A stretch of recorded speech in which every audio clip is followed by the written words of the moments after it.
کچھ وقت بعد وہ گھر میں داخل ہوئی تھی اور لاؤنج میں رکھے صوفے پر ہی بیٹھ گئی تھی۔ ایک نظر ٹیبل کو دیکھا تھا، وہ کھانا کھا کر جا چکا تھا۔ اسے بھوک لگی تھی لیکن اس نے اپنے لیے کچھ نہیں بنایا تھا اور نہ ہی ہمت تھی اٹھ کر بنانے کی۔ آج وہ ڈاکٹر پر بھی نہیں جا سکی تھی۔ دوپٹہ اتار کر اس نے ٹیبل پر رکھا تھا اور بال کھول کر ایک طرف نیچے کو ڈالتے وہ خاموشی سے وہیں لیٹ گئی تھی۔ سیڑھیاں چڑھ کر اوپر جانے کی ہمت بھی نہیں بچی تھی۔ ساتھ میں پڑے صوفے کا کور وہ اپنے اوپر ڈال چکی تھی۔ اس کی خالی سی نظریں چھت پر ٹکی تھیں۔ چھت کو دیکھتے ہوئے اسے باسم ادریس کے الفاظ یاد آئے تھے۔ کب جاؤ گی میری زندگی سے اور میرے گھر سے؟ گھر سے اسے ایک دم ہی احساس ہوا تھا کہ باسم ادریس کے گھر میں رہ رہی تھی اتنے عرصے سے، جو اس سے نفرت کرتا تھا۔ وہ اتنے عرصے سے اس کے گھر میں رہ رہی تھی، نہ جانے وہ کیسے برداشت کر رہا ہوگا اس لڑکی کو، اس گھر میں موجودگی کو۔ حیرہ حیات کو شدت سے احساس ہوا تھا کہ اسے اپنے لیے ایک علیحدہ گھر کا انتظام کرنا چاہیے تھا۔ اسے باسم ادریس کے گھر میں نہیں رہنا چاہیے تھا۔ مختلف سوچوں کو سوچتے آخر نیند اس پر مہربان ہو گئی تھی۔ صبح کے وقت وہ نیچے آیا تھا۔ ارادہ باہر کہیں جانے کا تھا لیکن اس کی نظر صوفے پر سوئی حیرہ حیات پر رکی تھی۔ وہ ٹھہر گیا تھا۔ پہلی بار وہ اسے سوتا ہوا بغیر دوپٹے کے دیکھ رہا تھا۔ وہ ہمیشہ اس کے سامنے دوپٹے میں سر ڈھکے آتی تھی، لیکن جس چیز نے اسے روکا تھا وہ حیرہ حیات کی حالت تھی۔ وہ جب سے آیا تھا پہلی بار اسے دیکھ رہا تھا۔ اس کی رنگت پیلی پڑ چکی تھی، پہلے کے مقابلے وہ بے حد کمزور لگ رہی تھی۔ بال بھی کافی حد تک جھڑ چکے تھے لیکن پھر بھی وہ انتہا کی حسین لگ رہی تھی۔ خوبصورتی تو اسے وراثت میں ملی تھی۔ اسے دیکھنے والے ایک لمحے کے لیے رکتے ضرور تھے لیکن اس شخص کا دل نہیں پگھلا سکی تھی۔ بے خیالی میں اس نے حیرہ حیات کی طرف قدم بڑھائے تھے۔ بیوی تھی وہ اس کی لیکن آج تک اسے نظر بھر کر دیکھا تک نہیں تھا۔ وہ 102 قدم کے فاصلے پر رک گیا تھا۔ پینٹ کی جیبوں میں ہاتھ ڈالے وہ اسے دیکھ رہا تھا۔ سورج کی کرنیں چہرے پر پڑ رہی تھیں، بال بھی دھوپ پڑنے سے چمک رہے تھے۔ پہلی بار احساس ہوا تھا کہ وہ لڑکی حسن بھی انتہا کا رکھتی تھی۔ پہلی بار وہ جتنا بے اختیار ہوتی ایک لڑکی کو دیکھ رہا تھا، اتنی بغور اس نے کبھی شہرین کو بھی نہیں دیکھا تھا۔ ایک ہاتھ صوفے سے نیچے لٹک رہا تھا، ہتھیلی کھلی تھی جو پوری طرح زخمی تھی۔ اس کے ہاتھ کو دیکھتے باسم ادریس کو بے اختیار شرمندگی ہوئی تھی۔ اس کی نظر اس کے ہاتھ میں موجود انگوٹھی پر پڑی تھی جو اس کی ماں کی تھی، جو ان کے نکاح کے وقت اس کی ماں نے حیرہ حیات کو پہنائی تھی اور آج تک اس نے وہ انگوٹھی پہن رکھی تھی۔ زیور کے نام پر صرف یہی تھا جو اس نے پہن رکھا تھا، نہ کانوں میں کچھ تھا، نہ ناک اور گلے میں۔ نظروں کی تپش تھی یا کچھ اور، وہ نیند میں بھی بے چین ہونے لگی تھی۔ ایک دم ہی اس کی آنکھ کھلی تھی اور باسم ادریس کو دیکھتے وہ گھبرائی تھی۔ فوری اٹھ کر بیٹھے اور اس سے دوپٹہ اٹھاتے اپنے گرد لپیٹا تھا اور وہ بھی نظر نیچے کرتے 2 قدم پیچھے ہٹا تھا۔ اس شخص سے اب خوف بھی آنے لگا تھا اسے، کہیں اب وہ اس پر اسے بہکانے کا الزام بھی نہ لگا دے۔ پتہ نہیں کیسے میں یہاں سو گئی، مجھے پتہ نہیں چلا۔ سوری، دیر ہو گئی مجھے اٹھنے میں، ناشتہ بنا دیتی ہوں۔ پاؤں میں چپل پہنتے وہ اٹھ کھڑی ہوئی تھی لیکن سر ایک دم چک رہا تھا۔ وہ لڑکھڑائی تھی اور باسم نے آگے ہوتے اسے تھامنا چاہا تھا لیکن اس کے ہاتھ تھامنے سے پہلے وہ ٹیبل کا سہارا لے گئی تھی۔ سر جھکاتے اس نے گہرا سانس لیا تھا اور باسم اپنا ہاتھ واپس کھینچ گیا تھا۔ سوری، سر چکرا گیا تھا میرا، جان بوجھ کر نہیں کیا میں نے۔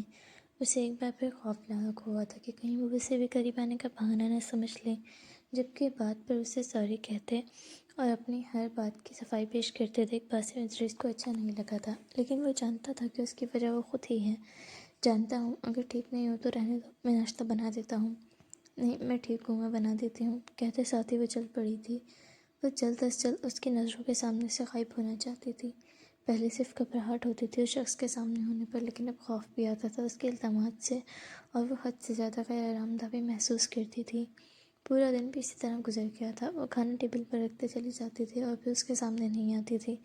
کوئی بات ان کے درمیان دوبارہ نہیں ہو سکی تھی۔ اگلی صبح جب وہ اس کا ناشتہ ٹیبل پر رکھنے کچن سے باہر نکلی تھی، لیکن سامنے کا منظر اس کا دل تڑپا گیا تھا۔ وہ سوٹ بوٹ میں تیار کھڑا کلائی پر کھڑی گھڑی باندھ رہا تھا، مطلب وہ جا رہا تھا اور کب واپس آتا کچھ پتہ نہیں تھا۔ وہ پہلی بار نہیں جا رہا تھا، وہ جانے کے لیے ہی آیا تھا، لیکن وہ جانتی تھی لیکن یہ حیرہ حیات کا آخری دفعہ تھا کہ وہ اسے دیکھ رہی تھی۔ وہ ٹکٹکی باندھے اسے دیکھ گئی۔ اس کی نظروں میں چاہت تھی، بے یقینی تھی۔ وہ اسے آخری بار دل بھر کے دیکھ لینا چاہتی تھی۔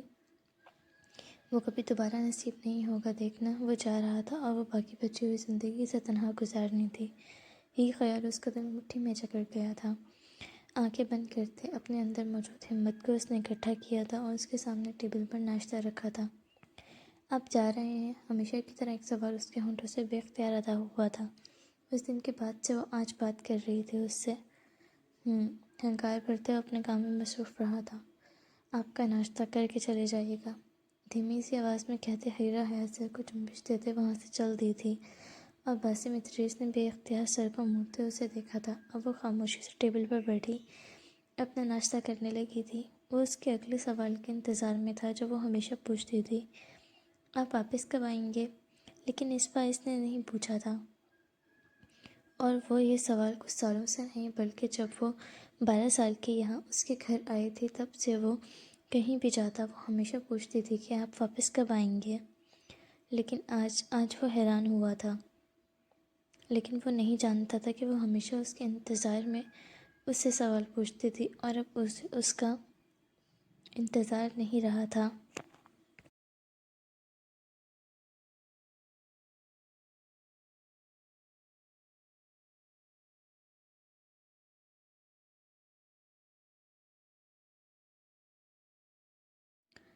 ٹیبل پر رکھے اپنے ناشتے کی ٹرے کو دیکھا تھا اس نے، پھر خاموشی سے وہ اپنا ناشتہ اٹھائے اس کی طرف چلا آیا تھا اور اس کے سامنے والی کرسی کھینچتے وہ بیٹھ گیا تھا۔ سیاہ رنگ کا سادہ سا سوٹ پہنے، سیاہ دوپٹہ سر پر رکھے، وہ ہمیشہ کی طرح آج بھی پیاری لگ رہی تھی۔ سیاہ رنگ اس کی سفید رنگت پر ہمیشہ کی طرح جچتا تھا۔ حیرہ حیات نے حیرت بھری نظروں سے اسے دیکھا تھا۔ آج وہ خود چل کے اس کے ساتھ کھانے کی میز پر بیٹھا تھا۔ حیرت تو تھی ہی، اور وہ بھی حیرہ کی نظروں کو سمجھ گیا تھا، لیکن وہ نظریں جھکائے پھر سے اپنے کھانے میں مصروف ہوئی تھی۔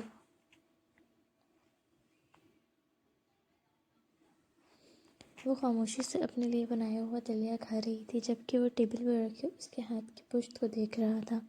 اس کا ہاتھ سوجا ہوا تھا اور پشت تقریباً نیلی پڑ چکی تھی۔ وہاں ایسا محسوس ہوتا تھا کہ کئی بار آئی وی انجیکشنز اور نیڈلز استعمال کی گئی ہوں۔ باسم نے حیرت سے اسے دیکھا تھا۔ کیا وہ بیمار رہی تھی اس کے بعد؟ اور ایک ہاتھ کی یہ حالت تھی جبکہ جس سیدھے ہاتھ سے وہ کھا رہی تھی اس کی ہتھیلی پوری زخمی تھی۔ وہ اس کے ہاتھوں کے ساتھ کام کیسے کر رہی تھی؟ وہ حیرت زدہ ہوا تھا۔ وہ پوچھنا چاہتا تھا اس سے، لیکن سمجھ نہیں آ رہا تھا کہ کیسے پوچھے۔ سر جھٹکتے وہ ناشتے میں مصروف ہوا تھا۔ تم پرسوں کہہ رہی تھی کہ تمہیں کچھ ضروری بات کرنی ہے مجھ سے، تم کہہ سکتی ہو، ابھی کیا کہنا ہے تمہیں؟ اسے ایک دم ہی خیال آیا تھا کہ پچھلے دن وہ کئی دفعہ اسے کچھ ضروری کہنے کا کہہ چکی تھی۔ حیرہ حیات نے سر اٹھاتے اسے دیکھا تھا۔ اسے یاد تھا وہ کچھ کہنا چاہتی تھی۔ نہیں، کچھ بھی ضروری نہیں تھا، سب فضول اور بکواس تھا، بس آپ سے بات کرنے کے بہانے ڈھونڈ رہی تھی۔ چہرے پر ایک نکلی مسکراہٹ سجائے وہ اسے دیکھ کر بولی تھی، اور پھر نظریں جھکائے واپس سے ناشتہ کر رہی تھی۔ صرف وہی جانتی تھی کہ کس قدر وہ خود پر قابو پا رہی تھی اپنے آنسوؤں پر۔ باسم نے اسے دیکھ کر ایک گہرا سانس بھرا تھا۔ اپنے اور اس کے ناشتے میں فرق بھی اسے چبھ رہا تھا۔ اس کے لیے اتنا اچھا ناشتہ، جبکہ اپنے لیے وہ ایسا پانی جیسا دلیا کھا رہی تھی۔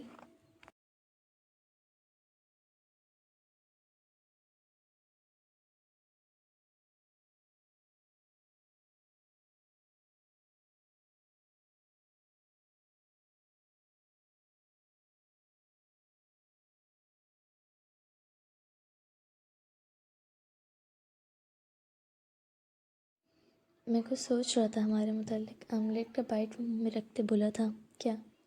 یہی کہ اب ہمیں ڈائیورس لے لینی چاہیے۔ کب تک آخر اس بے بنیاد رشتے میں رہیں گے؟ میں نے یہ نکاح صرف مما کی خواہش پر کیا تھا، وہ تو نہیں رہیں تو پھر اس رشتے کا بھی کوئی مقصد نہیں۔ وہ سنجیدگی سے کہہ رہا تھا، نہ جانے وہ کیا جتانا چاہتا تھا اسے، اور حیرہ حیات کے ہونٹوں کو ایک زخمی مسکراہٹ نے چھوا تھا۔ مطلب اگر وہ خود آج اس کے ساتھ آ کر بھی بیٹھا تھا تو مزید اسے زخم دینے کے لیے؟ مجھے نہیں لگتا اب اس کی ضرورت ہے۔ اگر صرف مما کی وجہ سے تھا یہ تو انہیں گئے 2.5 سال ہو چکے ہیں۔ آپ کو 2.5 سال پہلے یہ سوچنا چاہیے تھا۔ اب اس کی ضرورت نہیں، سنجیدگی سے کہتے وہ کھا رہی تھی۔ وہ اس کی طرف دیکھنا بھی تکلیف دہ گزر رہا تھا۔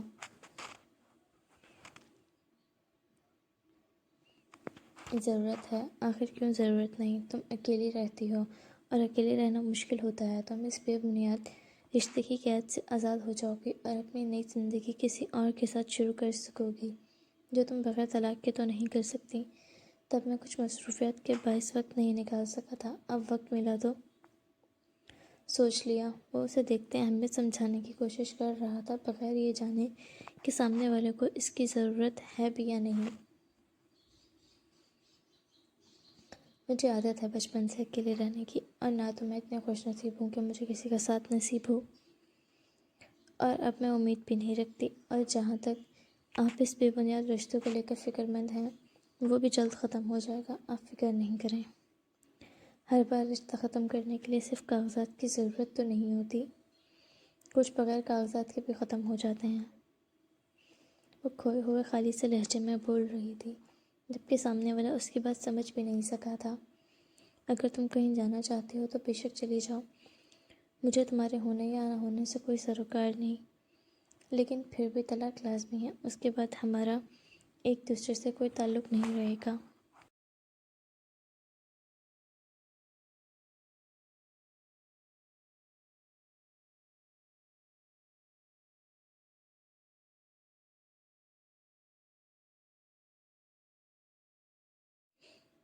ٹھیک ہے، جیسا آپ کو مناسب لگے آپ کر لیں، وہ اس سے بحث ختم کرنے کی خاطر بولی تھی۔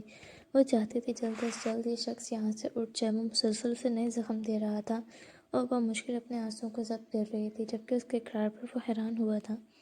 اسے لگا تھا وہ انکار کرے گی یا کچھ اور، لیکن اتنی آسانی سے مان جائے گی یہ نہیں سوچا تھا اس نے۔ ٹھیک ہے، اگلی دفعہ میں ڈیوائس پیپر کے ساتھ آؤں گا، تم تیار رہنا۔ حیرہ حیات نے اس بات میں سر ہلایا تھا۔ وہ بمشکل نیوالے حلق سے اتار رہی تھی۔ یہ شخص اس کا کھانا بھی حرام کر چکا تھا۔ تمہیں کچھ دینا تھا مجھے۔ اس نے ایک لفافہ حیرہ حیات کے سامنے رکھا تھا اور حیرہ نے لفافے کو دیکھا تھا، پر اسے نہیں۔ کیا ہے یہ؟ وہ بھی خیالی میں بولی تھی۔ اس کا دماغ ویسے ہی کام نہیں کر رہا تھا۔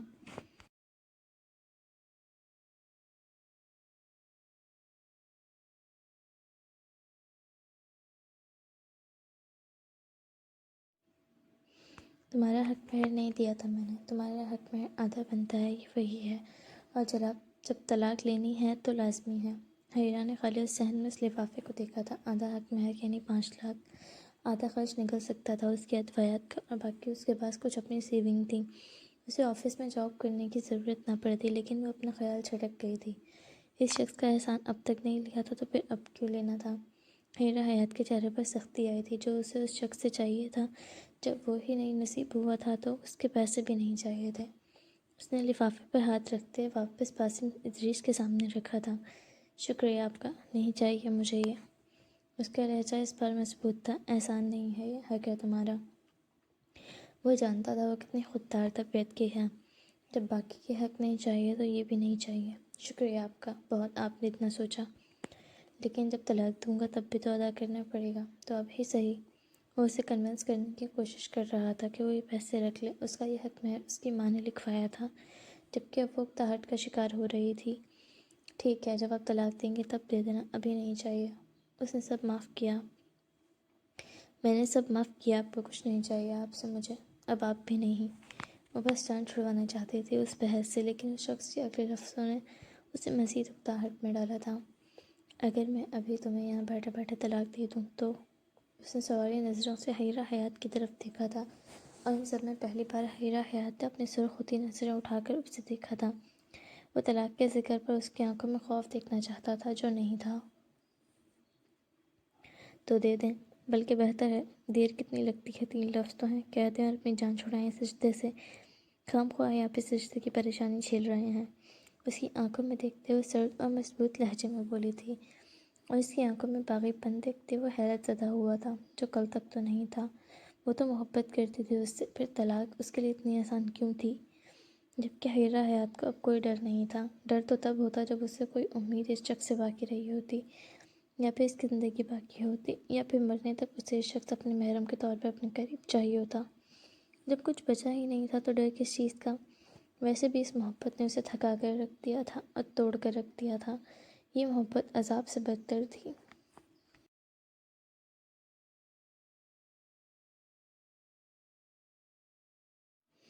اگلی دفعہ جب پیپرز ریڈی ہو جائیں گے تب دے دوں گا طلاق۔ وہ نظریں جھکائے اب ناشتہ کرنے لگا تھا۔ ان میں سے کچھ پیسے رکھ لو، میں اس گھر کا خرچ نہیں اٹھاتا، 3 دن تک تمہارے خرچوں میں سے گھر کا کھانا کھایا ہے میں باہر کا کھانا نہیں کھاتا، ورنہ نہ کھاتا۔ کوئی بات نہیں، میں بھی تو اتنے سالوں سے آپ کے گھر میں رہ رہی ہوں، وہ بھی بغیر رینٹ پے کیے۔ سوری، مجھے اپنے لیے ایک الگ گھر کا انتظام کرنا چاہیے تھا جو میں نہیں کر سکی۔ اس کی آواز دھیمی سی، لیکن باسم ادریس کو احساس ہوا تھا وہ اس دن کے کہے لفظوں کی وجہ سے ہرٹ ہے۔ اپنا باؤل ختم کرتے ہوئے اٹھ کر کچن کی طرف چلی گئی تھی۔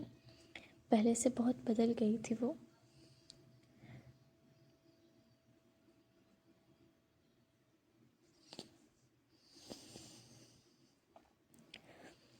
کچن میں آتے اس نے اپنی آنکھوں سے ٹوٹ کر گرے تو آنسوؤں کو بے دردی سے رگڑا تھا۔ بہت رو چکی تھی وہ، اب مزید نہیں رونا چاہتی تھی۔ دونوں ہاتھ شیلف پر ٹکائے وہ گہرے سانس لے رہی تھی۔ وہ اس سے بہت کچھ کہنا چاہتی تھی لیکن الفاظ ہونٹوں تک نہیں آ سکے تھے۔ طلاق کا ذکر اس کا دل چیر گیا تھا۔ جس شخص سے اتنے سال محبت کی اس کے لیے وفادار رہی، اس کے لیے سب برداشت کیا، آج جب وہ تکلیف میں تھی، جب اسے اس کی ضرورت تھی، تب وہ طلاق کی بات کر رہا تھا۔ دل خون کے آنسو رو رہا تھا لیکن وہ خود کو ایسے ظاہر کر کے آئی تھی جیسے اسے کوئی فرق ہی نہ پڑتا ہو۔ ذلیل ہم ہمیشہ ہمارے اپنے کے انتخاب سے ہی کیوں اڑتے ہیں؟ وہ کافی دیر وہاں کھڑے خود پر صبر کے بند باندھتی رہی تھی لیکن ایک دم خیال آنے پر وہ فوری سیدھی ہوئی تھی اور باقی کی طرف بڑھ گئی تھی۔ وہ ابھی نہیں گیا تھا، لاؤنج میں موجود وہ شاید اپنے بیگ میں کچھ سامان رکھ رہا تھا۔ حیرہ حیات نے گہرا سانس لیا تھا اور لاؤنج کی طرف بڑھتے وہ اسے دیکھ رہی تھی۔ اسے جاتا دیکھ دل پھٹ رہا تھا، اسے آخری دفعہ دیکھنے کا خیال دردناک تھا۔ وہ دوبارہ شاید اس کے مرنے کے بھی سال بعد یہاں آئے، وہ اسے ڈھونڈے گا بھی نہیں۔ دوبارہ یہاں آنے پر اس کی غیر موجودگی پا کر وہ خوش ہوگا، اسے خیال بھی نہیں آئے گا اس کا۔ وہ اپنے ہی ذہن میں مختلف سوچیں سوچ رہی تھی جو تکلیف دہ تھی۔ دل چاہتا ایک بار اسے روک لے، بس ایک بار، لیکن اس کی نفرت، وہ نہیں رکے گا اس کے ساتھ، وہ اس کے مر جانے پر بھی نہیں دیکھنا چاہے گا۔ اس کی آنکھوں سے پھر آنسو بہنے لگے تھے جنہیں وہ فوری صاف کر گئی تھی۔ اس شخص کے سامنے تو وہ رونا نہیں چاہتی تھی۔ اس سنگ دل انسان کے سامنے آنسو بہانا انہیں بے مول کرنا تھا۔ باسم، وہ دھیرے سے اسے پکار گئی تھی۔ وہ اپنے نام کی پکار پر فوری مڑا تھا۔ پہلی بار حیرہ حیات نے باسم ادریس کا نام لیا تھا۔ بولو کیا ہوا؟ وہ اسے دیکھ رہا تھا جو بغیر پلکے جھپکے اسے دیکھ رہی تھی۔ آپ کچھ بول رہے ہیں کیا؟ وہ پریشان ہوا تھا۔ کاؤچ سے ٹائی اٹھاتے حیرہ حیات نے اس کی طرف بڑھائی تھی لیکن باسم ادریس کے سامنے سے پہلے وہ ہاتھ پیچھے کر چکی تھی۔ میں باندھ دوں پلیز، اس نے گزارش کی تھی جبکہ باسم ادریس اس کی اس انوکھی خواہش پر حیرت زدہ ہوا تھا۔ نہیں، میں کر لوں گا، دو ادھر۔ وہ اپنے سنجیدہ اور سرد لہجے میں بول رہا تھا اور حیرہ حیات کا چہرہ مزید اداس ہوا تھا جو باسم ادریس نے محسوس کیا تھا۔ میں نے آج تک آپ سے کچھ نہیں مانگا، کوئی خواہش نہیں کی، کبھی کسی چیز کے لیے نہیں کہا۔ جو آپ نے کہا، جو آپ نے چاہا، جو آپ نے کیا، میں ہمیشہ اسی میں راضی رہی۔ آپ مجھے طلاق دینا چاہتے ہیں، میں اس میں بھی راضی ہوں، کوئی اعتراض نہیں کیا میں نے۔ اب زندگی میں پہلی دفعہ آپ سے کچھ گزارش کر رہی ہوں تو کیا آپ وہ بھی نہیں مان سکتے؟ وعدہ کرتی ہوں زندگی کی پہلی اور آخری خواہش کر رہی ہوں، اس کے بعد کچھ نہیں کہوں گی کبھی، پلیز۔ وہ خالی سے لہجے لیکن آنکھوں میں تکلیف لیے اسے دیکھتے ہوئے کہہ رہی تھی اور وہ بس ان آنکھوں میں دیکھ رہا تھا۔ وہ واقعی زندگی کی پہلی خواہش کر رہی تھی اس سے، وہ بھی اتنی معمولی، وہ پوری کر سکتا تھا۔ ان آنکھوں میں ایسا کچھ تھا کہ وہ انکار نہیں کر پا رہا تھا۔ ٹھیک ہے، اس کی اجازت ملنے پر حیرہ حیات کے ہونٹوں پر ہلکی سی مسکراہٹ آئی تھی۔ اس کے قریب ہوتے وہ کالر اونچا کرتے اس کے گلے میں ٹائی باندھنے لگی تھی۔ وہ پہلی بار شخص کے اتنا قریب آئی تھی۔ آنکھیں بند کرتے اس نے باسم ادریس سے اٹھتی مردانہ کلون کی خوشبو کو پہلی بار محسوس کیا تھا۔ وہ کسی اور کا تھا، وہ جانتی تھی، تبھی آج تک اس کے قریب آنے کا اس نے سوچا بھی نہیں تھا، لیکن آج دل اس شخص کو بس ایک بار محسوس کرنے کا تھا۔ باسم ادریس سے اٹھتی خوشبو اسے بہکا رہی تھی اور دل کی دھڑکنیں بڑھنے لگی تھیں۔ پہلی بار وہ اس کے اتنا قریب تھی اور یہ قربت صرف حیرہ حیات پر اثر انداز نہیں ہو رہی تھی بلکہ باسم ادریس کا دل بھی دھڑکا گئی تھی۔ وہ نیچے اس لڑکی کی طرف دیکھنے کی ہمت بھی نہیں کر پا رہا تھا۔ حیرہ حیات کا دل اب اس کی خوشبو سے اس کا لمس پانے کے لیے تڑپ رہا تھا۔ وہ بس زندگی میں پہلی بار اپنے محرم کا بس ایک لمس محسوس کرنا چاہتی تھی۔ حریرہ نہیں، یہ غلط ہے۔ اس نے اپنے دل کو ڈپٹا تھا۔ بس ایک دفعہ، آخری بار، وہ چلا جائے گا، پھر نہیں آئے گا۔ وہ اپنے دل کو سمجھا رہی تھی۔ اتنا حق رکھتی ہوں میں، بس ایک لمس اپنے پسندیدہ شخص کا، زندگی سے کچھ نہیں چاہیا۔ باقی کی زندگی میں سے ایک لمس کو محسوس کرتے ہی گزار دوں گی۔ پھر کبھی نصیب نہیں ہوگا یہ شخص نظروں کے سامنے۔ پھر ایک بار اس کے دل نے دلیل پیش کی تھی۔ وہ نفرت کرتا ہے، جھڑک دے گا، بے عزت کرے گا، الزام دے گا، بری لڑکی سمجھے گا۔ دماغ نے اپنا نظریہ پیش کیا تھا۔ کوئی بات نہیں، نفرت تو پہلے بھی کرتا ہے، برا تو وہ پہلے بھی سمجھتا ہے، مرنے سے پہلے کوئی خواہش تو پوری ہوگی۔ حیرہ نے نظریں اٹھاتے اس شخص کی طرف دیکھا تھا اور آخر اپنے دل کی مانتے وہ اپنی عزت نفس کو ایک طرف رکھتے، دل پر پتھر رکھتے، اپنی پنجوں کے بل اونچے ہوتے اس کی بیئرڈ والی گال پر لب رکھ گئی تھی۔ جبکہ باسم ادریس ساخت ہوا تھا، اس سے پہلے وہ گرتی، وہ اسے کمر سے تھام چکا تھا، اس کے لبوں کو اپنے گال پر محسوس کرتے، اس کے دل نے ایک بیٹ مس کی تھی۔ اس لڑکی نے کبھی پاس آنے کی بھی کوشش نہیں کی تھی، اور آج جبکہ اس کے گال پر لب رکھتے حریرہ حیات ایک دم ہوش میں لوٹی تھی۔ ایک دم ہی خوف لاحق ہوا تھا، دل کانپ اٹھا تھا، وہ فوری پیچھے ہوئی تھی۔ آنکھوں سے بہتے آنسوؤں کے درمیان اس نے باسم ادریس کو دیکھا تھا، جو حیرت زدہ سا اسے دیکھ رہا تھا۔ سوری، میں نے جان بوجھ کر نہیں کیا، غلطی سے ہو گیا۔ وہ خوف سے نفی میں سر ہلاتے پیچھے کو جا رہی تھی، جسم کانپ رہا تھا، خوف سے چہرہ سفید پڑ رہا تھا۔ اس کی حالت دیکھتے باسم ادریس حیران ہوا تھا۔ میں نے سچی جان بوجھ کر نہیں کیا، میں بری لڑکی نہیں ہوں، سوری۔ اس کے جملے خوف سے بے ربط تھے۔ حریرہ کا یہ ریئیکشن اسے پریشان کر گیا تھا۔ خوف سے سفید پڑتا چہرہ وہ دیکھتا رہ گیا تھا، وہ اسے دماغی طور پر بالکل ٹھیک نہیں لگی تھی۔ اچھا کوئی بات نہیں، مجھے برا نہیں لگا، مجھے پتہ ہے تم بری لڑکی نہیں ہو، وہ نرمی سے کہتے قریب جانے لگا تھا، جبکہ وہ نفی میں سر ہلاتے مسلسل پیچھے جا رہی تھی۔ نہیں، مجھے پتہ ہے آپ مجھے گندی بری لڑکی سمجھتے ہیں۔ اس کی آنکھوں سے مسلسل آنسو ٹوٹ کر گر رہے تھے۔ آپ مجھ سے مزید نفرت کرو گے، آئی ایم سوری۔ سوری، اس کے ہونٹ کپ کپا رہے تھے۔ نہیں، ایسا نہیں ہے حریرہ، وہ پریشان ہوا تھا۔ اس کی حالت دیکھ کر جس قدر بری طرح وہ کانپ رہی تھی، اس کے قریب ہوتے اس نے تھامنا چاہا تھا، اور وہ فوری طور ہوتے سیڑھیاں چڑھتے اوپر کی طرف بھاگ گئی تھی، اور وہ پریشان سا اس جگہ کو دیکھتا رہ گیا تھا جہاں سے وہ گئی تھی۔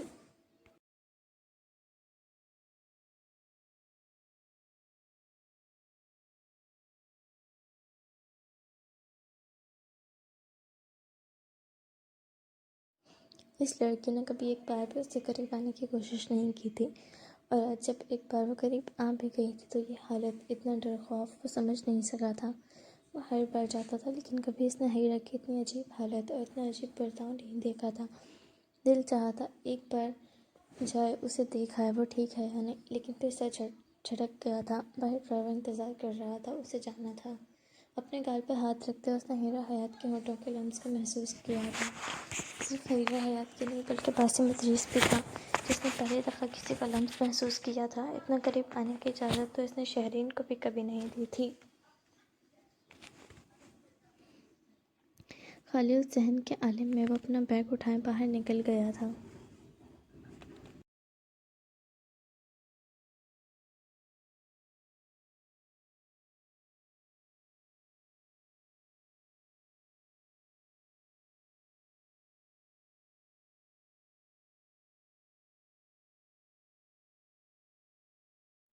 گاڑی میں بیٹھتے اس نے ایک بار پھر گھر کی طرف دیکھا تھا۔ وہ جب بھی جاتا وہ بالکنی میں کھڑی اسے جاتا دیکھ رہی ہوتی تھی، لیکن وہ آج وہاں نہیں تھی۔ دل عجیب سا ہوا تھا، کیوں جانا عجیب سا لگ رہا ہے آج، اس نے اپنی پیشانی کو مسلا تھا۔ ڈرائیور گاڑی اسٹارٹ کرو، بالآخر اس نے جانے کا فیصلہ کیا تھا۔ ایک بار پھر اس نے گھر کی طرف دیکھا تھا، وہ نہیں آئی تھی اسے دیکھنے۔ اس کی حالت کی فکر ہوئی تھی، پتہ نہیں ٹھیک بھی تھی یا نہیں۔ دل چاہا تھا ایک بار جا کر اسے بتائے، ہاں وہ اس سے نفرت کرتا ہے، لیکن اسے بری لڑکی نہیں سمجھتا، اس سے اچھی لڑکی اس نے آج تک نہیں دیکھی۔ بس اس شخص کے معاملے میں اس کی خود غرضی اسے اس سے نفرت کروا گئی تھی۔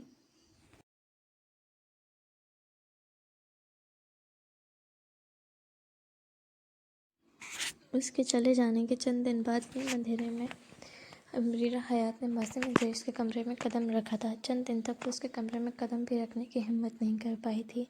اس کے بستر کی سلوٹیں چھوتے حریرہ حیات نے باسم ادریس کی موجودگی کو محسوس کیا تھا۔ وہ خاموشی سے اس کے بستر پر لیٹ گئی تھی، اور اس کے تکیے کو گلے لگاتے اس نے خوشبو کو محسوس کیا تھا، جو آج بھی اس کے بستر سے آ رہی تھی۔ عشق کیا کیا نہیں کرواتا، کہاں کہاں ذلیل نہیں کرواتا۔ اس شخص سے شکایتیں اپنی جگہ اور اس سے بے پناہ محبت اپنی جگہ۔ نہ جانے کیوں اس کی اتنی نفرت سہنے کے بعد بھی اس سے محبت کم نہیں ہو سکی تھی۔ وہ لڑکی جو کسی کا غلط لہجہ برداشت نہیں کرتی تھی، اور یہاں محبت کے سامنے وہ اپنی تذلیل تک برداشت کر گئی تھی۔ اس شخص کے احسان تھے یا محبت جو ہر بات وہ خاموشی سے برداشت کر جاتی تھی؟ اس کا عشق ہی اسے اندر سے برباد کر رہا تھا۔ خیر، اب وقت ہی کہاں بچا تھا۔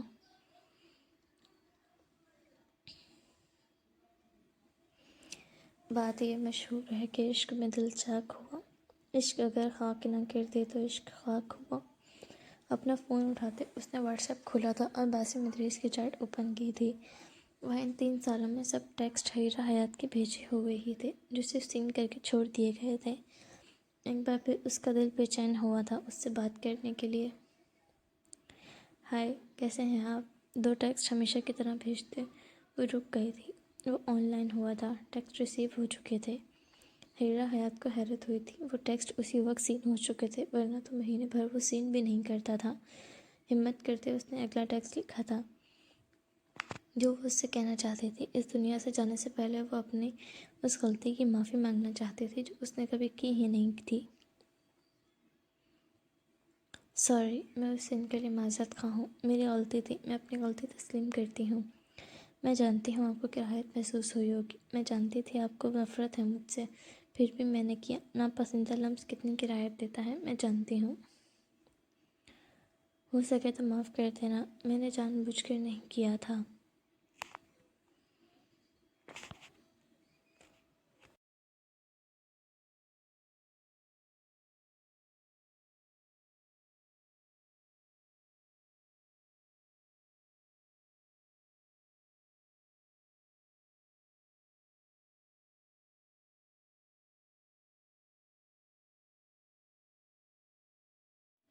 اور وہ لکھتے لکھتے رک گئی تھی۔ وہ اس پر بھی یقین نہیں کرے گا، وہ جانتی تھی۔ وہ ابھی اس کی کسی بھی غلط فہمی درست نہیں کرنا چاہتی تھی۔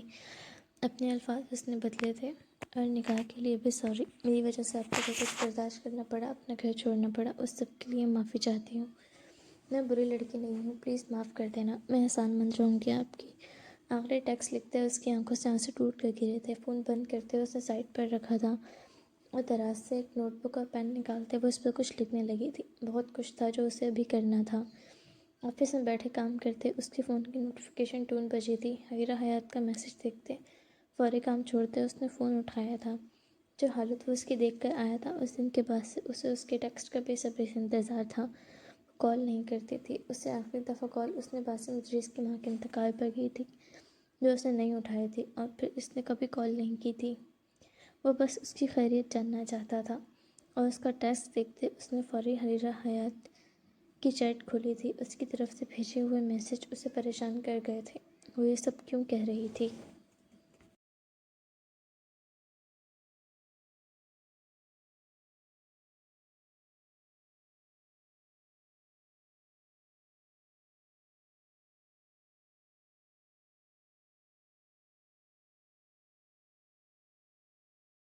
لفظ کی رعایت پڑھ کر وہ حیران ہوا تھا۔ بے اختیار اس اپنے گال کو چھوا تھا اور وہ ایک گہرا سانس بھر کر رہ گیا تھا۔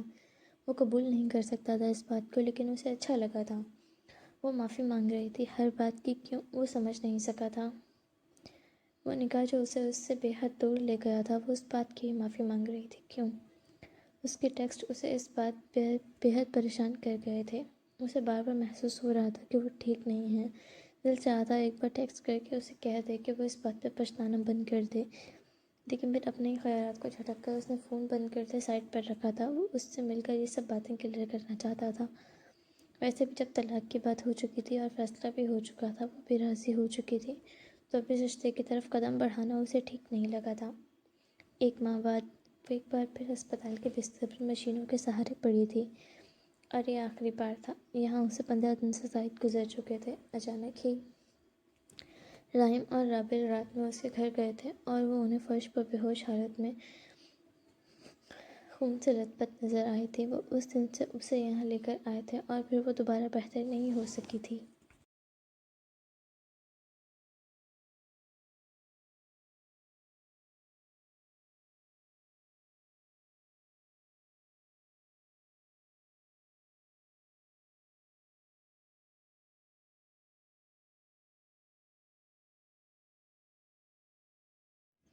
پچھلے 15 دنوں سے مشینوں کے سارے سانس لے رہی تھی، باقی وہ ختم ہو چکی تھی۔ جس لڑکی نے 5 سے 6 ماہ زندہ رہنا تھا، وہ 3 ماہ بھی نہیں رہ سکی تھی۔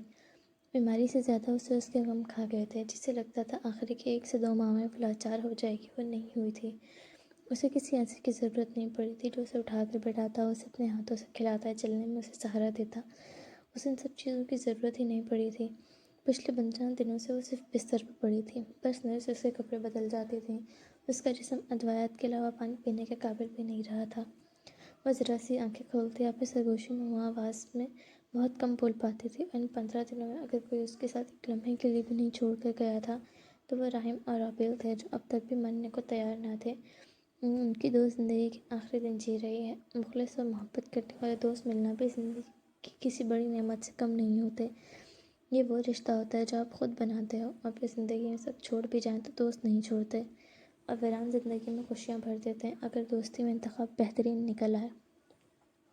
لیکن سب سے مشکل بھی دوستوں کے غم سہنا ہوتا ہے۔ ماں باپ کے غم سے بھی بندہ نکل آتا ہے، لیکن دوست کا غم کھا جاتا ہے۔ اب بھی رابل اس کے قریب کرسی پر بیٹھی کوئی کتاب اٹھا اسے کہانی سنا رہی تھی۔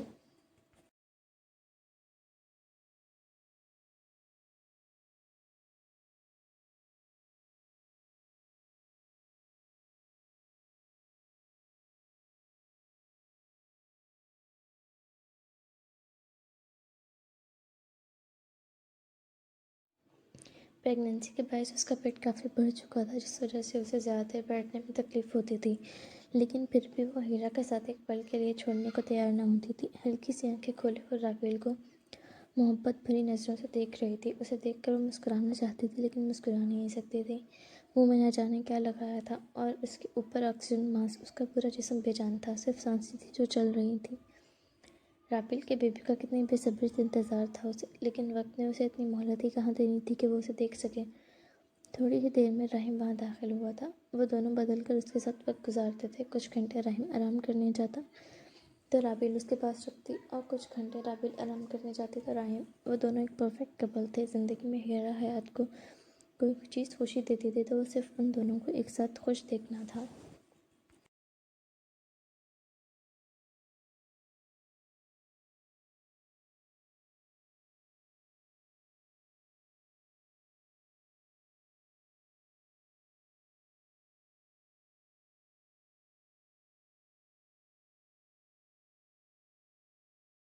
چلو اٹھو، اب جاؤ، تم جا کر آرام کرو، رابیل کے کندھے کو تھپتھپاتے وہ پیار سے کہہ رہا تھا، اور وہ بھی خاموشی سے اس کی بات مانتے اٹھ گئی تھی۔ البتہ چہرہ اداس ہو گیا تھا، وہ بھی نہیں جانا چاہتی تھی۔ ہیرا حیات ان دونوں کو دیکھ رہی تھی، ساتھ میں وہ مکمل تھے، لیکن انہیں دیکھ کر اپنا آپ ادھورا محسوس ہوتا تھا۔ بس ایک شخص جو اسے چاہیے تھا وہی اس وقت اس کے ساتھ نہیں تھا۔ اچھا ٹھیک ہے، میں کہانی سنا رہی تھی ہیرا کو، یہاں سے رہ گئی ہے، تم آگے کنٹینیو کرنا۔ اس نے کتاب رحیم کو تھمائی تھی اور وہاں سے چلی گئی تھی، جبکہ رحیم کرسی پر بیٹھ گیا تھا۔ کہانی سننا چاہتی ہو؟ ہیرا حیات نے نفی میں سر ہلایا تھا۔ وہ اس کی طرف سوالیہ نظروں سے دیکھ رہی تھی، اور اب رحیم نے نفی میں سر ہلایا تھا۔ یہ ہیرا حیات کی آنکھوں میں موجود سوال کا جواب تھا، جس کے انتظار میں تھی۔ وہ نہیں آیا تھا، وہ بس اسے آخری بار دیکھنا چاہتی تھی، لیکن وہ آ ہی نہیں رہا تھا۔ وہ معصوم لڑکی ہمیشہ کی طرح صبر کرتے آنکھیں بند کر گئی تھی۔ پھر آنکھیں کھولتے اس نے رحیم کی طرف دیکھا تھا۔ وہ کچھ کہہ رہی تھی، لیکن آواز بے حد آہستہ تھی۔ وہ اس کے چہرے کے قریب کان کر گیا تھا۔ شکریہ تم دونوں کا میرے ساتھ دینے کے لیے، تم سے گزارش کروں؟ رحیم نے اس بات میں سر ہلایا تھا۔ میں رابیل کا بیبی دیکھنا چاہتی ہوں، لیکن میرے پاس اتنا وقت نہیں رہے گا۔ جب میں چلی جاؤں گی تب تم میری قبر پر کیا مجھے رابیل کا بیبی دکھانے آؤ گے؟ میں نے سنا ہے قبر میں سے دیکھ سکتے ہیں۔ وہ معصوم سی آواز میں معصوم سی خواہش کر رہی تھی، اور رحیم نہ چاہتے ہوئے مسکرایا تھا۔ ہاں آؤں گا، بلکہ روزانہ ہم تم سے ملنے آیا کریں گے، وہ ایک مسکراہٹ کے ساتھ بولا تھا۔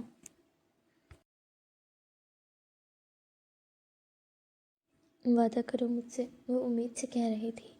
وعدہ رہا تو میں تمہارے بھانجا یا بھانجی جو بھی ہو تم سے ملوانے ضرور لاؤں گا۔ وہ مسکرایا تھا، اور وہ بھی مسکرائی تھی۔ زندگی لازمی نہیں کہ ہر زندہ شخص کے پاس ہو، کبھی کبھی انسان مر جاتا ہے اور صرف سانسیں چلتی ہیں۔ اس کی بھی صرف سانسیں چل رہی تھیں، اور وہ بھی تکلیف میں تھی۔ ایک دن بعد آج ہیرا حیات کے اسپتال کے کمرے میں ہلچل تھی۔ ڈاکٹر، نرسز سب موجود تھے، اور ایک طرف رحیم اور رابیل بھی کھڑے تھے۔ ان دونوں کے چہروں پر خوف تھا اور پریشانی سے تھے، اور آنکھوں میں آنسو تھے۔ ڈاکٹر اور نرسز ہیرا حیات کے ارد گرد موجود تھے۔ کوئی اسے انجیکشن لگا رہا تھا، کوئی مشین ٹھیک کر رہا تھا، کوئی کچھ تو کوئی کچھ۔ مشینوں میں بھی ایک شور برپا تھا۔ ایک بار پھر اس کے منہ سے خون بہہ رہا تھا اور بالآخر تمام ڈاکٹرز اور نرس تھک کر اس سے دور ہو گئے تھے۔ وہ شاید سمجھ گئے تھے۔ بیڈ پہ پڑے حریرہ حیات کے وجود کو شدید تکلیف سے جھٹکے لگنے لگے تھے۔ منہ سے خون ابل ابل کر بہہ رہا تھا۔ آنکھیں کھلی تھیں، چھت پر لگی تھیں۔ ایک آخری امید سے، صرف ایک اس شخص کو دیکھنے کی امید سے، اس نے دروازے کی طرف دیکھا تھا۔ شاید وہ شخص آ جائے، لیکن وہ نہیں تھا۔ آنکھوں کے کناروں سے آنسو بہہ نکلے تھے۔ محبوب چاہے جتنا برا بھی ہو، پھر بھی محبوب رہتا ہے، اور اسے وہ شخص اب بھی محبوب تھا۔ اب بالآخر شخص اس کی زندگی کی تمام تکلیفوں سے نجات مل گئی تھی۔ اس کی سانسیں رک گئی تھیں، جسم سکون میں آ گیا تھا۔ بے جان جسم اب بیڈ پر ساکھ پڑا تھا، کھلی آنکھیں اب بھی دروازے پر ٹکی تھیں۔ ہونٹوں کے کناروں سے خون بہہ رہا تھا۔ اسے نجات مل چکی تھی اس انچاہی زندگی سے۔ راحم نے رابل کا رخ موڑتے اسے اپنے سینے میں چھپایا تھا۔ وہ منظر دردناک تھا، کوئی نہیں دیکھ سکتا تھا اسے۔ وہ اس کے سینے میں سر چھپائے پھوٹ پھوٹ کر رو رہی تھی۔ راحم کی آنکھوں سے آنسو لڑکیوں کی صورت میں بہنے لگے تھے۔ آج انہوں نے اپنی سب سے پیاری دوست کو کھو دیا تھا، لیکن یقین کر پانا مشکل تھا۔ ایک امید سے اس نے ڈاکٹر کی طرف دیکھا تھا۔ شی از نو مور، آخری بار دیکھ لیں، پھر ہمیں باڈی کو لے کر جانا ہے۔ وہ ٹھہرے ہوئے لہجے میں بولا تھا، اور رابل کے رونے میں روانی آئی تھی۔ کل تک جو حریرہ حیات تھی، پیشنٹ تھی، آج وہ صرف باڈی تھی۔ وہ ہمیشہ میت کو غسل دے کر ڈیتھ سرٹیفکیٹ تیار کر کے اسے کافن میں پیک کر دیتے تھے۔ خود کو سنبھالو رابل، ہمیں ابھی اور بھی بہت کچھ کرنا ہے۔ اگر اس طرح کرو گے تو کیسے سنبھالیں گے ہم سب کچھ؟ وہ پیار سے اسے دلاسا دے رہا تھا، جبکہ اپنا دل خون کے آنسو رو رہا تھا۔ رابل کو وہیں کرسی پر بٹھاتے وہ حریرہ حیات کی طرف بڑھ گیا تھا۔ کچھ دیر وہ نم تکلیف بھری نظروں سے اس کے چہرے کو دیکھتا رہ گیا تھا، پھر اس کی آنکھوں کو جو کھلی تھیں اور دروازے کی سمت تھی، جیسے اب بھی کسی کے انتظار میں ہو۔ راحم احمد کا دل اسے دیکھتے تکلیف سے کرلا اٹھا تھا۔ کوئی اس قدر ظالم بھی ہو سکتا ہے، وہ صرف سوچ سکا تھا۔ آج باسم ادریس سے نفرت مزید گہری تھی۔ نرمی سے اس کی آنکھوں پر ہاتھ رکھتے اس نے حریرہ حیات کی آنکھیں بند کی تھیں۔ ابھی آنکھیں کسی کی راہ نہیں تکیں گی۔ Good by my dearest friend, تم ہمیشہ یاد آؤ گی ہمیں۔ وہ دیکھتے پیچھے ہو گیا تھا۔ نرسز اب وارڈ پر آگے بڑھتے اس کے جسم سے اٹیچ مشینز ڈرپ سب اتارنے لگے تھے۔ کوئی اس کے ہاتھوں کو چھو رہا تھا، کوئی جسم سے، کوئی منہ سے نکل چکا خون صاف کر رہا تھا۔ اب وہ بے جان پڑی تھی، جو چاہتی تھی اسے کوئی نہ چھوئے، آج سب چھو رہے تھے۔ وارڈز پر اسے اٹھاتے اسٹریچر پر ڈال رہے تھے۔ بالآخر وہ ایک شخص جو اس کی کل کائنات تھا، اس کی زندگی سے اور اس دنیا سے رخصت ہو گئی تھی۔ وہ اس کے جسم پر سفید چادر ڈالے اسے لے جا رہے تھے، جبکہ ہمت کرتے رابل حریرہ حیات کے پاس آ رکی تھی۔ حریرہ حیات کا معصوم خوبصورت چہرہ آج ویران تھا۔ اپنی آنسوؤں کو پونچھتے، نرمی سے جھکتے اس نے حریرہ حیات کے ماتھے پر ہونٹ رکھے تھے۔ جان سے زیادہ دوست کو الوداع کرنا آسان نہیں تھا۔ راحم نے نرمی سے اسے تھامتے پیچھے کیا تھا اور وہ حریرہ حیات کو لے گئے تھے۔ وہ دونوں خاموشی سے باہر بینچ پر بیٹھے انتظار میں تھے کہ کب وہ حریرہ حیات انہیں دیں اور وہ اسے لے کر جائیں۔ راحم اپنا گھر جنازہ رکھنے کا اپنے گھر والوں کو انفارم کر چکا تھا۔ رشتہ دار نہیں تھے اس کے، نہ ماموں، نہ چاچو، نہ خالہ، نہ پھپھو، صرف باسم تھا جو اس کا کزن تھا، اور شوہر بھی۔ اپنے گھر کے علاوہ وہ حریرہ کو کہیں نہیں لے جا سکتے تھے۔ تم کم از کم باسم کو انفارم تو کر دو حریرہ کے بارے میں، وہ راحم کو دیکھتے کہہ رہی تھی۔ اس سے کیا ہوگا، وہ نہیں آئے گا، اب آ کر بھی کیا کرے گا؟ وہ جانتا تھا باسم کے وہ لفظ جو اس نے حریرہ حیات سے کہے تھے، لیکن رابل نہیں جانتی تھی۔ وہ آئے نہ آئے اس کی مرضی، لیکن وہ بیوی تھی اس کی، اسے کم از کم پتہ تو ہونا چاہیے۔ اس نے آخری کوشش کی تھی۔ اچھا ٹھیک ہے، مجھے نہیں لگتا وہ کال بھی اٹھائے گا۔ پریشانی میں وہ مان گیا تھا۔ حریرہ حیات کا فون اس کے پاس تھا۔ جیب سے فون نکالتے اس نے کال ملائی تھی۔ بیل جا رہی تھی، لیکن کوئی اٹھا نہیں رہا تھا۔ اس نے کہا تھا وہ نہیں اٹھائے گا۔ وہ اکتاہٹ میں بولا تھا، ایک بار دوبارہ کرو۔ اس کا کوئی ایک تو ایسا اپنا ہونا چاہیے جو اس کے جنازے میں شریک ہو۔ وہ محبت کرتی تھی اس سے بہت۔ راحم نے سر جھٹکتے دوبارہ کال ملائی تھی، لیکن اس بار بھی بیل جاتی رہی تھی، لیکن کسی نے کال نہیں اٹھائی تھی۔